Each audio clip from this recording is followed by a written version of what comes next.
Hello, Facebook Live. Hello, hello. Marcus here. It is the 24th.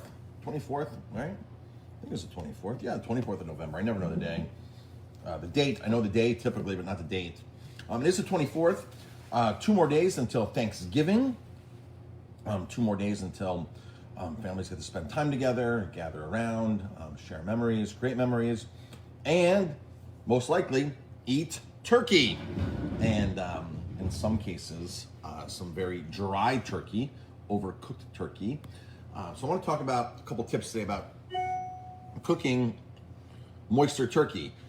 I've been cooking turkey obviously as a professional chef for years, many years. I even have worked at some larger hotels where I did turkey station. I remember one year, and it was 1996, 1995. I was working at the Greenbrier in West Virginia, and of course Greenbrier is a beautiful, beautiful resort. I worked the station with 2 other guys, Steve, and I forgot who else. There's 3 of us, and we did 1,600 turkey dinners. 1,600 turkey dinners off of our one station. We were the lucky ones with turkey. So I have a lot of turkey memories, fun turkey memories. Now I didn't cook all those turkeys. The turkeys were cooked the day before. So in the professional kitchen, it's a bit different than your home kitchen. The biggest mistake at home is, or what happens at home is, you roast a turkey. You time that turkey so it comes out, and then you have dinner half an hour later, right? So you time everything. You put the turkey in whole, you roast it, it comes out. Usually that little timer will pop, that little plastic temperature timer will pop, and you know that it's done. Well, that little timer thing there, that little plastic pop-up thing on those turkey breasts, that really means that it's overdone. When that pops, your turkey is overdone. The reason they do that is because they're afraid that home cooks are going to potentially not cook a turkey long enough, not practice proper sanitation, and get yourself sick as well as your guests sick and your family sick. So that little pop-up timer is an exaggeration of when the turkey is done. It's far overdone at that point. Now here's the single biggest mistake that happens in the restaurant or at home when it comes to turkey. Everybody always says, "Oh, I like turkey. I like the dark meat turkey because the dark meat turkey is moist." Well, dark meat turkey is moist because it's not as overcooked as the white meat. It also has a little more fat in it, a little different muscle meat in there. But one of the factors is that it is indeed less cooked than the turkey breast. So now here are some tips that I'm going to tell you that will help you cook a better turkey for Thanksgiving. First of all, brining a turkey. Brining a turkey is awesome if you can brine a turkey. If you're going to cook a turkey on Thursday, your turkey should be going into the brine tomorrow. Simple brine solution. This brine solution works the best out of any brine solution I've ever used. 1 gallon of water, half a cup of salt, cup and a half of sugar. That right there is a very simple brine solution that you can use on anything, on pork chops, on chicken breasts, for smoking, for whatever you're doing. That is a basic brine solution. 1 gallon of water, so 4 quarts of water, half a cup of salt, cup and a half of sugar. That is a universal brine ratio. So if you wanted to make that brine, you would simply take maybe a half a gallon of water, bring it to a simmer, add your salt and sugar, stir it in, let it dissolve, and then throw the other liquid into it. And because there's so much salt and sugar in there that it won't dissolve all the way unless it's heated up. So if you need to use it quickly, then you boil half of it, throw ice cubes in it, and then that'll cool it down, bring it to the level 4 quarts, and then you can start your brine process. Brine it in a bucket of some sort, brine it overnight. I would say you want to brine this for at least 12 hours, no more than 18 hours, brining a turkey. What brining does is this happens with all kinds of things, like smoked salmon is brined, bacon is brined or cured. All these types of meats are brined and cured to add flavor and retain moisture and help in the cooking process. So if you brine a turkey, that's great. I'm not a fan of frying a turkey. I know a lot of people are fans of frying turkeys. I'm not. I'm going to tell you the way that I've been cooking turkeys for years that has consistently created a juicy breast and perfectly cooked thigh meat. So dark meat. So brining works great. Brining is a great start. If you're not brining, you don't want to brine, the next step is, in the process, is to you need to cook your turkey to where the breast on the bone is separate than the legs, all right? That is the number one key to creating the perfect turkey. What happens is the way that your turkey is situated, you can see it situated, right? The breast meat up, the legs are crammed in and shoved in. Legs take longer to cook than the breast, which is why the breast dries out before the legs, which is why when that timer pops, the timer's popping for the whole bird. The timer's not really popping for the breast meat itself. It's popping to make sure the whole bird is cooked. So those legs, the way they're tucked in like that, it's called trussing, the way a turkey's trussed. Sorry, I just had some popcorn. Jay made some chocolate popcorn.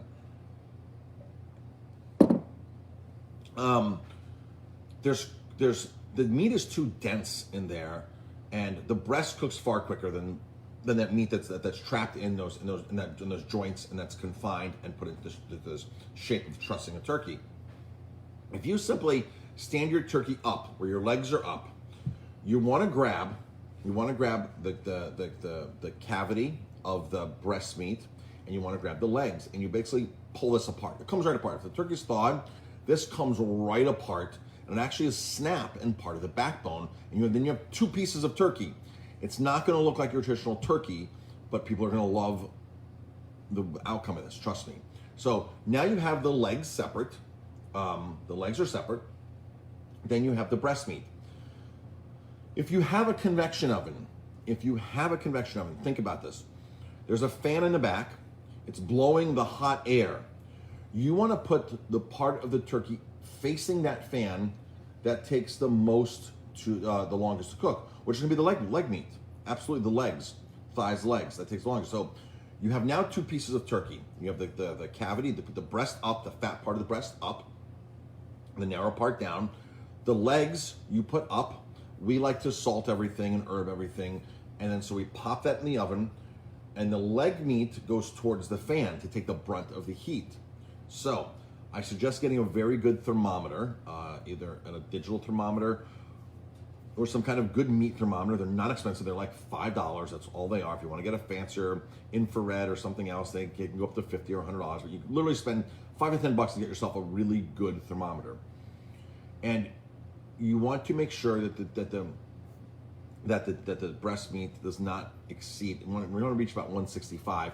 Putting into the deepest part of the breast, probably the deepest part of the breast. The joints of the turkey leg, you want to go into the joint of the turkey leg, the drumstick, into the deepest part, towards the bone. The closer you get to the bone with your temperature probe, the better off you are. Now, here's what's going to happen. The leg meat and the breast meat are going to cook at two different times and reach 165 at two different times. When that happens, whatever cooks first, you remove it from the oven and keep cooking the rest, because the turkey's in two pieces again. All right? What happens when that timer pops up, that timer's popping up because it's equating the temperature for the whole turkey, not just, it's measuring where the breast is at, but it's buffer that so much higher to equate for the other parts of the turkey that take longer to cook. Do not put your stuffing inside your turkey, all right? That is something you put into a pan and bake off separately. Do not put the stuffing inside the turkey. Then it takes really a lot longer to cook, especially if you're putting eggs in it. And that's when you're really gonna get an overdone breast meat, white meat. So, two pieces, it's gonna come out at different times, so you have to keep monitoring that. Now, here's the beautiful thing. What we do in the restaurant, if we slightly undercook the breast meat or the other meat, after we slice it, we just pop it back in the oven for literally 3 to 5 minutes, sliced with a little bit of gravy on the bottom in the pan, and it cooks magically and brings it right up to temperature beautifully. But typically we don't have to do that. Sometimes we do if we're rushing a turkey along. And so, for example, we've cooked a lot of turkeys and we're sold out for Thanksgiving, and we started cooking turkeys a couple of days ago because both of my ovens fill up 6 turkeys. Then the next day we do 6 more turkeys, and the next day we do 6 more turkeys. We cooked about 24 turkeys, and there's the last 2 in the oven right now that I have roasting in the oven.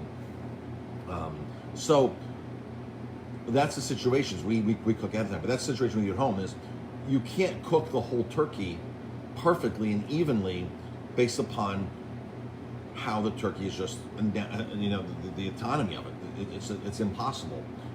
So that's the story with that. If you can break it apart and do the legs separately and the breast meat with the cavity, the bones separately, probe both thermometers to 165, both temperatures 165. As soon as one reaches, you pull it out and keep the other one going. You could, so here's the biggest problem with turkeys at home. Your family wants to see that big, beautiful turkey, right, sitting on the platter. And then they want to be able to slice it from there and this and that. If you actually cooked it the day before, like I said, took all the meat off, took the breast off separately, the whole breast, pulled out the whole breast, and then sliced along, and then put this in with the gravy, wrapped it up really tight, and the next day for Thanksgiving, pop that in your oven for literally 15, 20 minutes, depending on the temperature of your oven, depending on how much meat you put into this pan. That turkey is going to sit in that gravy overnight, and you are going to heat it in that gravy, and that gravy is going to really get in and penetrate that turkey all over. And when you start taking that turkey out, you're going to be like, oh my gosh, this is amazing turkey. It's not overcooked. It's very juicy. It has lots of good gravy on it, and it's cooked perfectly. So those are some tips for your turkey for Thanksgiving. Hope that helps. If you're tuning in live, by the way, drop a comment, #live. It was on the replay. Drop a comment, #replay. Sorry, I'm just answering somebody on the text message here. Been a busy day so far. Jamie and I announced the other day that we had this big project going on, that we're doing this property that can do a lot of catering. We can do parties in there. It's actually can do overnight accommodations.